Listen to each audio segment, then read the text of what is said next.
നടിയെ ആക്രമിച്ച കേസിൽ ദിലീപിനെ കുറ്റവിമുക്തനാക്കിയതിൽ പ്രതികരണവുമായി ചലച്ചിത്ര പ്രവർത്തകർ. വിഷയത്തിൽ ഹൈക്കോടതി തീരുമാനത്തിനൊപ്പം നിൽക്കുന്ന നിലപാടാണ് സംവിധായകൻ സത്യൻ അന്തിക്കാടും നടൻ ദേവനും ഇന്ന് സ്വീകരിച്ചത്. എന്നാൽ വിധിക്കെതിരെ മേൽക്കോടതിയിൽ അപ്പീൽ പോകണമെന്നാണ് സംവിധായകനും നടനുമായ ജോയ് മാത്യുവിന്റെ പ്രതികരണം.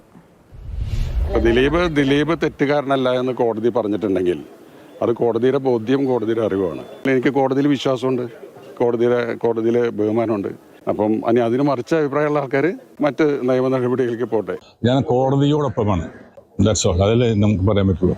കാരണം കോടതി ഒരു 5-8 വർഷം ആയിട്ട് അവർ പഠിച്ച് ഒരു 8 വർഷത്തോളം ഈ പ്രോസിക്യൂഷൻ തടഞ്ഞതിൻ്റെ എന്തെങ്കിലും തെളിവുണ്ടോ എന്ന് കൊണ്ടുവരാൻ വേണ്ടിയിട്ട്, എന്നിട്ട് ആ ഒരു തെളിവുകളുടെ അടിസ്ഥാനത്തിലാണ് ഇപ്പോൾ ഒരു വിധി വന്നത്.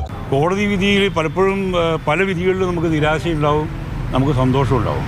കാരണം ഇതൊരു എന്താ പറയുക, ഇപ്പോഴും വിധിയുടെ പൂർണ്ണ വിധിപ്പകർപ്പ് അല്ലേ, അത് പുറത്തു വന്നിട്ടില്ല. അത് 12-ാം തീയതി വരുള്ളൂ. അത് വരുന്നത് വരെ നമ്മൾ ഈ കോടതി വിധി അംഗീകരിച്ചു.